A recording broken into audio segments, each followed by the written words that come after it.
All right. Well, welcome everybody. We are in Limitless Business Spot Night number 12. It's been a long time since you've seen us. The last time we actually shot this video, I was in my old house. That's how long it's been. We're excited to be in 2022. We've got, I'm here. My name is Rodney and my co-host Steph, and we are interviewing Matt Siegfried with Rabbit Recycling. Matt, thanks for taking the time to join us today. Oh, you're welcome. You're welcome. Thank you for having me. So I'll be happy to be the one to ask the first question here because I don't know anything about Rabbit Recycling. I literally just pulled up your website, but can you tell us a little bit about like how does the business work and like what's the vision? Sure. How'd you get started? Yeah, I'll give you the whole thing. So we got started around 2015. It was my brother Brian's idea. Kind of just pitched it around the neighborhood, seeing some things that the city wasn't taking that sort of seemed like could be recycled, and really just kind of threw feelers out to people in the neighborhood and said that they, look for other solutions, things like Target, you can drop off, plastic bags. It's the harder to recycle material. So we, kind of just built it from our basement and started doing door knockers, creating some of them, putting them around and finding solutions for materials. So for about 2 years, it was steady, a couple customers each month. And actually during the pandemic, I think a lot of people being at home realized and took some inventory of what they have around the house, how many things they order, bubble wrap, plastic packaging, different things like that. And coupled with the city not always doing a great job with recycling, the opportunity and it was there, and a lot of people found us in a grassroots way, just looking for solutions. So the service is a pickup and drop off. It's comparable to the composting services in the city where you take a container and you empty it. Their model is you empty their container into another one, they come pick it up. What we do is we pick up a container, we have different sizes for customers. They can put things in bags or boxes, but they put it out, we pick it up. We have schedules for recurring customers. We have on-demand customers. So you could reach out to us and say, hey, I've got a bunch of light bulbs. I'm looking for a sustainable way to recycle them. And as long as you join our team, join up in our community, we'll be transparent, tell you where everything goes. A lot of recycling is kind of behind the scenes. So we give people the full picture. We have artists come into our shop to take materials to, essentially it's like a dumpster diving in a cleaner way. They'll come and take fabric, foams, different types of plastics, and they'll make art out of it. Or there's hobbyists with arts and crafts work that they'll do. So we try to reach the angles of those. The recycling sustainably and tracking where things go. But the other thing we do is the donation sector of it. So people give us lots of material that's usable, and it's not just donating at Goodwills. And we have a list of homeless shelters where, depending on the type of material, the season, we try to get it in the local hands immediately. So, wintertime boots are going to the homeless shelters. We've got animal shelters. We've got addiction centers. So we find a way to kind of really diversify where materials are going, and they're not just all ending up in a Goodwill. And that's sort of the holistic way of how our business runs in those type of tiers. And, that's really the gist of what we do. Wow. That's awesome. Yeah. Thank you. You said a few things that I didn't expect there. Like I had two main questions that I thought of. Number one would be like, it seems like you have a wider array of things that you're collecting for recycling. I was thinking maybe like types of plastics that the city didn't pick up and all that, but you just mentioned boots and other things. And like, what are people most generally surprised about that you pick up that they don't expect? Some of the big things are scrap fabric, things like just textile that's ripped. Those are a big one that customers, are really happy to find. Batteries and light bulbs are two big ones. Cork, especially in the winter, there's a lot of bottles of wine that we receive. But we also partner with there's companies like Bottle Underground at Bach Bar that does bottle recycling. So our bottles go directly to them. There's other local recycling companies like Fab Scrap, but we take the stuff the city takes, and but we take it to different places. You know, but we also take the things like styrofoam. That's a big one that people are afraid to get rid of or not know how to get, whether throw it out or recycle it. So those are, I think those are the big ones that we really, once people find out we've got solutions for them, it really kind of eases some of their nerves about how to recycle. So you could, in essence, just help somebody just totally clean out their space. We can. One of the bottlenecks we have is space on ourselves. So it's very common for us to get an email saying, hey, we're doing, you know, a full clean out of our basement. The part that I haven't mentioned yet that's a little different from a lot of recycling is we've got standards of cleanliness that are high. So when a lot of people say like, we're going to do a clean out, my impression is like, they've probably got a lot of boxes of like dusty stuff. And if it's clothes in a bag, you know, that's fine. Old videotapes, electronics, things like that. But it's when they'll start saying like, hey, we've got a lot of like construction material or like drywall, where we separate ourselves from companies like Revolution Recovery and places that take building material, because that's just a different, you know, business model, and we stick to the home stuff. What we would do if someone wants to do like a clean out, or hey, I've got all of this material or all these boxes, we would probably siphon it. So we're in certain zip codes every week. So for instance, Center City, we're there 3 days a week. Someone said, hey, I'm doing this big clean out. What we would probably do, just in order to satisfy all the pickups that we have scheduled, we would say, okay, we'll pick up 5 or 6 boxes at a time, 3 or 4. And we'll get on maybe a monthly schedule to get all that out. The bulk picking up is one of our challenges. We have a lot of people that want to come to our shop and drop off material, which is fine, but it just becomes a carload versus the container that we give customers. I know Stephanie lives near one of our customers, and they have one of the largest amount of pickups weekly from us, but they're just bins. So it's 5 bins we're picking up, or 4 bins every week. And that fits nice in our cargo van. It's when you get these bags and boxes and different and long pieces of styrofoam, they're pieces of mirror, like, so we don't take broken glass. That's a big one, but people like to give us large pieces of mirror. You can imagine how cumbersome that would be if you have 20 more places to stop. So those are sort of the challenges on a clean out or a big pickup of material, but we do them. You know, we can do one-offs too, and just specialize in one person's place. Businesses too alike. And then on the other spectrum, I'm, you know, if I'm in my house, I don't create that much recycling, but, you know, I'll put out a big contractor bag size almost every week.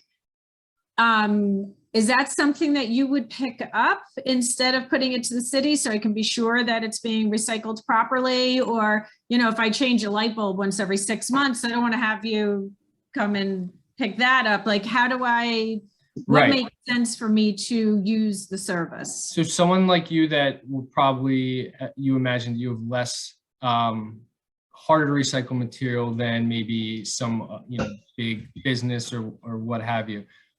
We have a 5-gallon bucket. It's basically you go to Lowe's, Home Depot, you're painting your big paint bucket you buy.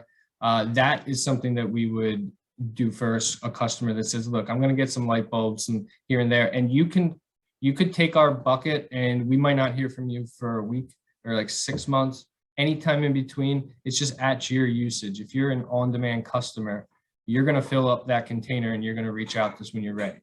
Like filling it out with just light bulbs? Or... No, anything from our list.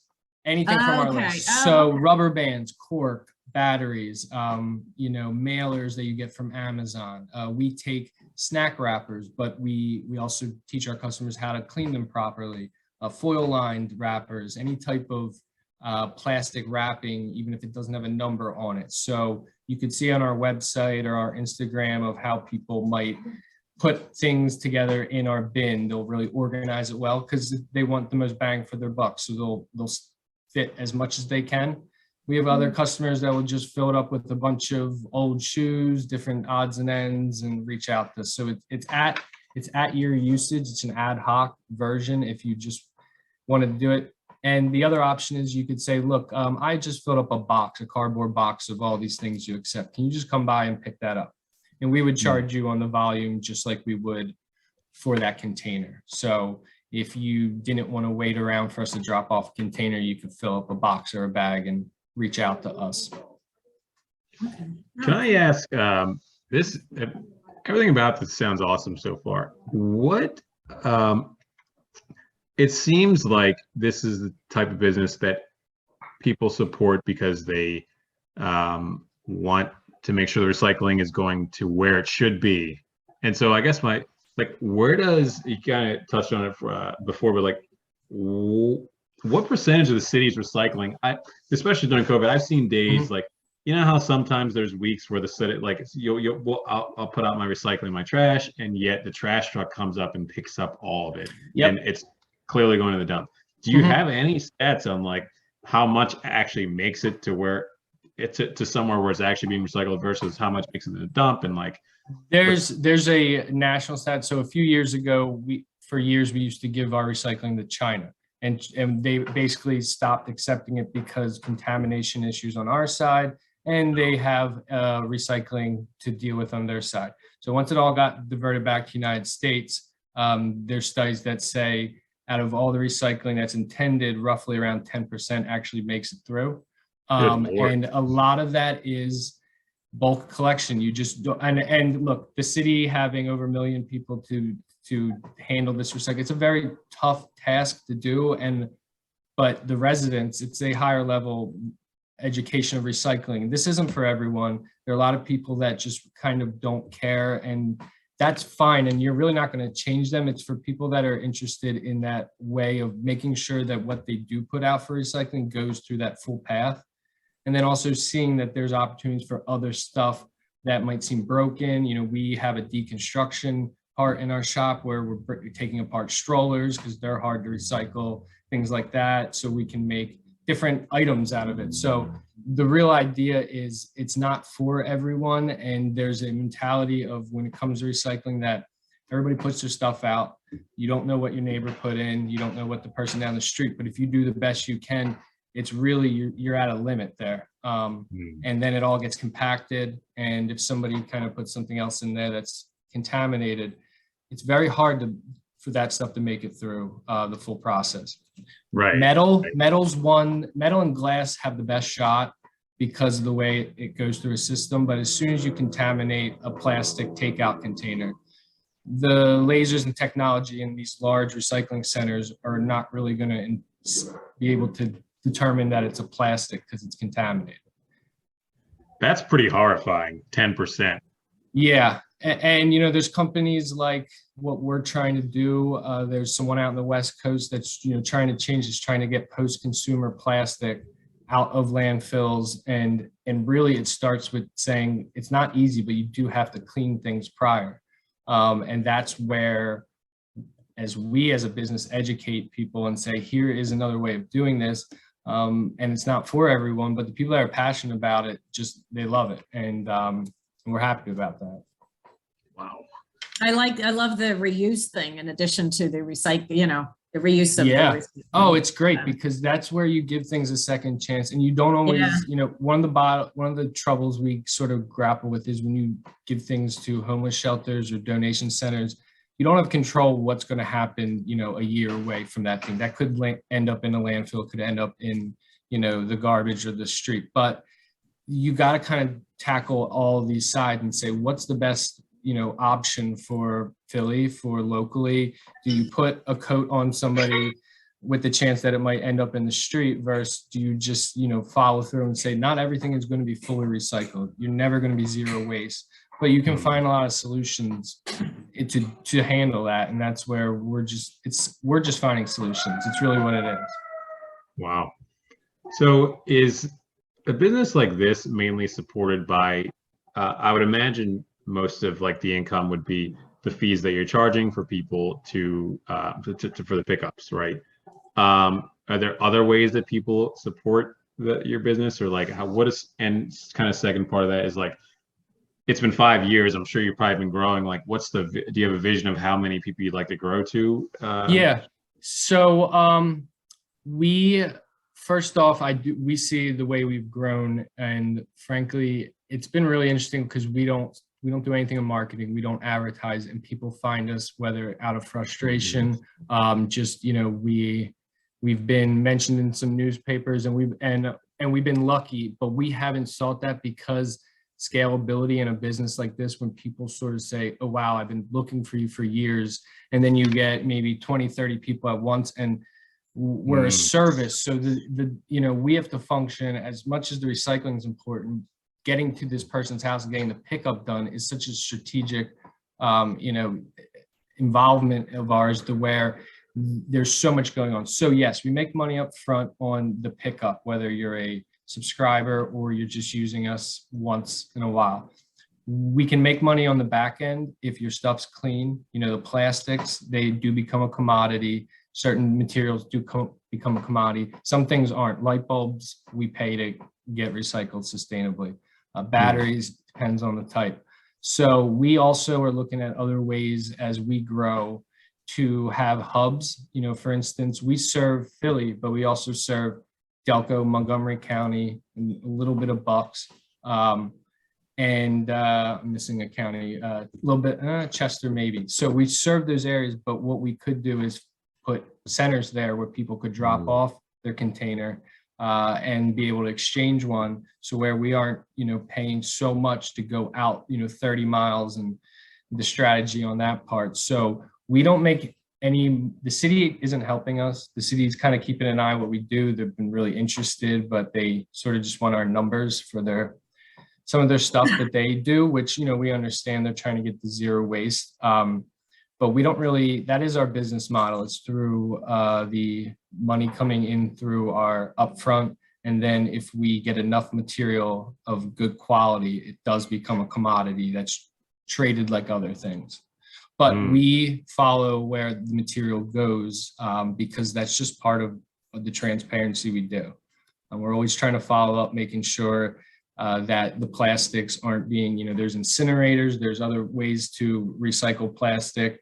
We're using a company in Delaware that makes park benches out of plastic. So just really seeing the evolution and showing our customers, they love it. They love to see where their stuff goes. Yeah, it's awesome. I mean, I could see this exploding if your business, it sounds like your bottleneck, the bottleneck of picking it up 1 by 1 or 2 by 10 or however, if that bottleneck gets out of the way and you have 3 or 4 or 5 centers, I would think there's a gigantic amount of people that are willing to drive 5 or 10 minutes and drop their stuff off whenever they want.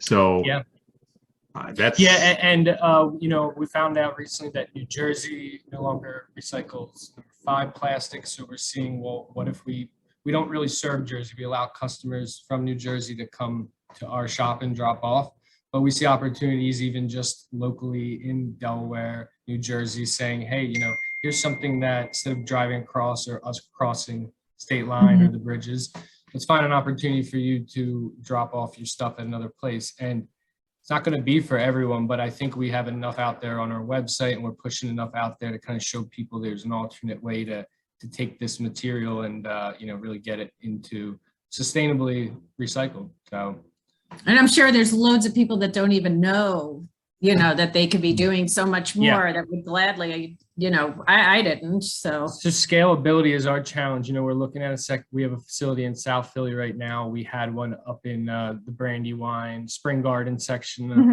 up there, but space, it's just when people find out about us, they have lots of stuff, and then it's hand sorting. I mean, it is, there's no other way about it. We are going into, and that's the other part. We aren't dumping everybody's containers all at once. We are literally sorting each individual container, because if, we have customers that make a mistake, put something in there that's not really clean, we're not contaminating everyone else's. We're keeping things contained. And then we reach out to you and say, hey, we noticed some things. Here's some videos on how to help clean that. Try to be passive and kind about it. But as soon as you start mixing other stuff without knowing what's in it, you really run the risk of ruining batches. So it is by hand.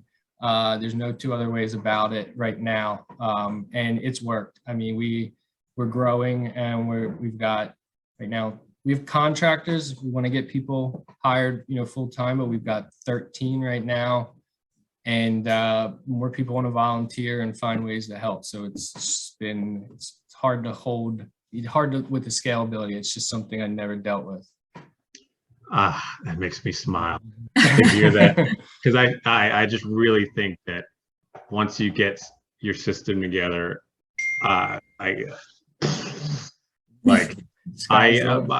we've been trying to buy a warehouse somewhere, and my first thought was like, if we could could we find a warehouse in Camden? Would you be willing to move?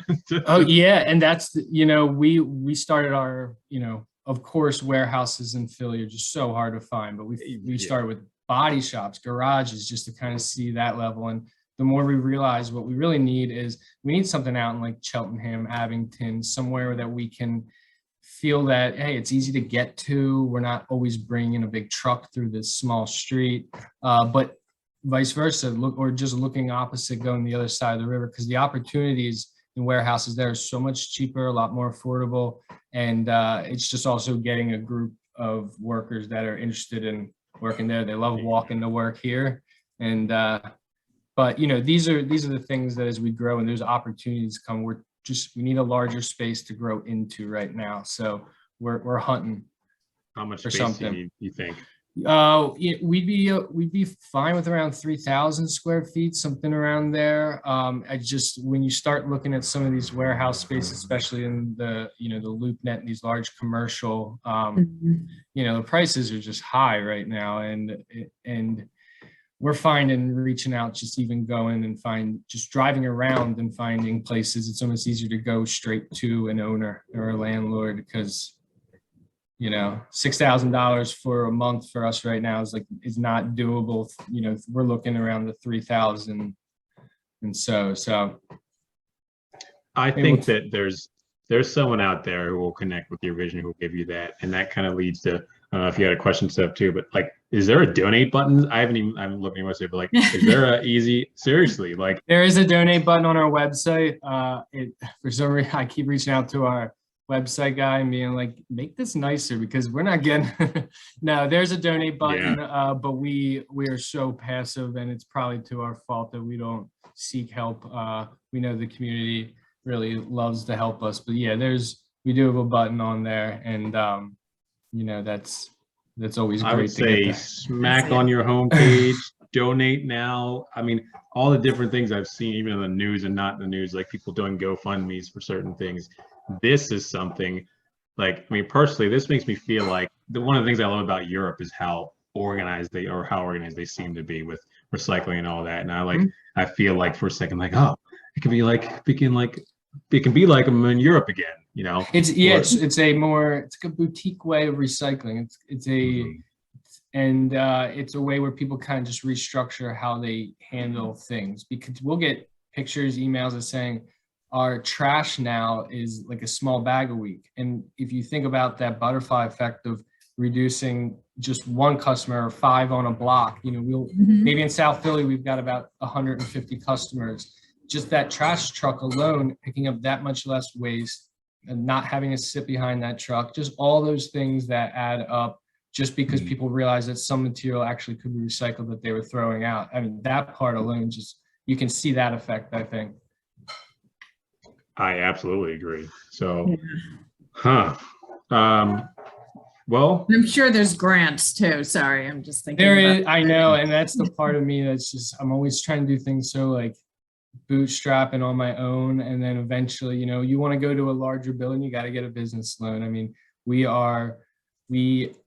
every 2 weeks at my goal, and I know some of this might be recorded, but a lot of my goal is just paying our contractors every week. That's my number one. Important too. And really, we are just every week just getting by. And when I find some time to apply for a grant, I think we would see some traction. But just getting through the week is really all my focus. And I got to pay one of my contractors to start getting me some of this information and gather it. And also, we're happy to help too. I mean, especially such an amazing idea and cause, I probably know some grant writers. Maybe they can help you out. I mean, you shouldn't have to do it all on your own. You've got a lot on your plate. So if there's anything we can do or help you find people to do things, please let us know. That's great. I would never say no. And if you knew someone, you can always let us know. And if we found something that might need a little help and we could reach out to you, that's great. The same. Yeah, just keep throwing needs out. And if we can, we can more than happy to try to help you find it. Thank you. So right now you need someone to help you write grants, a warehouse space at a decent price that's at least 3,000 square feet.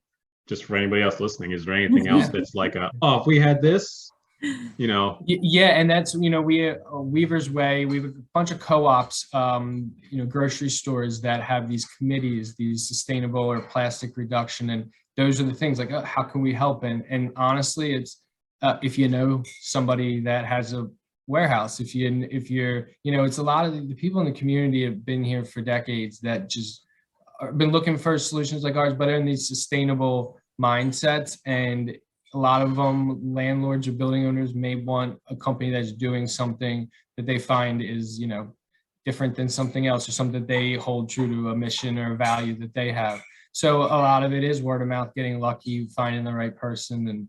And we're really happy to, at least open this conversation, because I know that you all have connections and that would be helpful in the long run.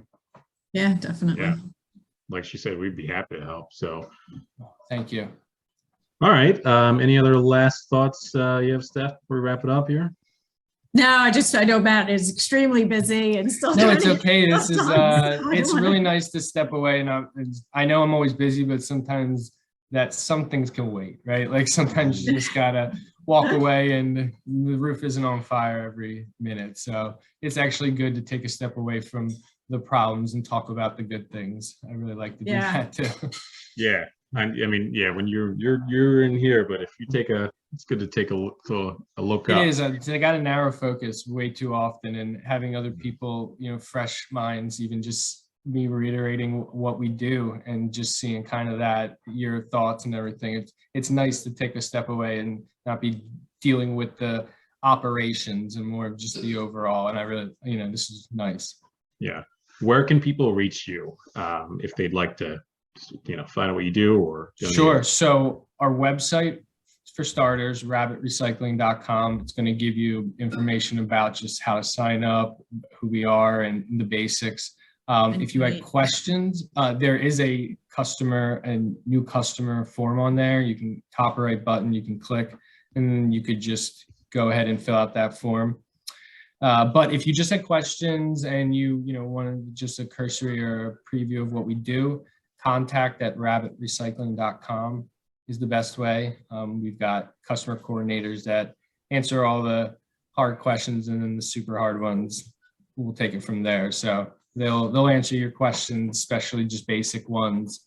Some of the stuff can be confusing about the service. So. Okay. Awesome. Well, I've definitely enjoyed this. I'm looking forward to hopefully doing this again in maybe like a year or two, or seeing. I have a sneaking suspicion that your business is going to look a lot different. So, yeah, no, I would love to. Thank you, Rodney. Thank you all for, hopping on the call, and we'd love to touch base and see kind of our growth of where we were, February 17th and, from where we are later. Awesome. All right. Putting it on our calendars. Great. I'd love it. All right. Thanks for joining us today. I'll hop on a Zoom next time and not Google. Yeah. Promise. No worries. Thank you. Thank you so much. Take care. Have a good one. Have a good one.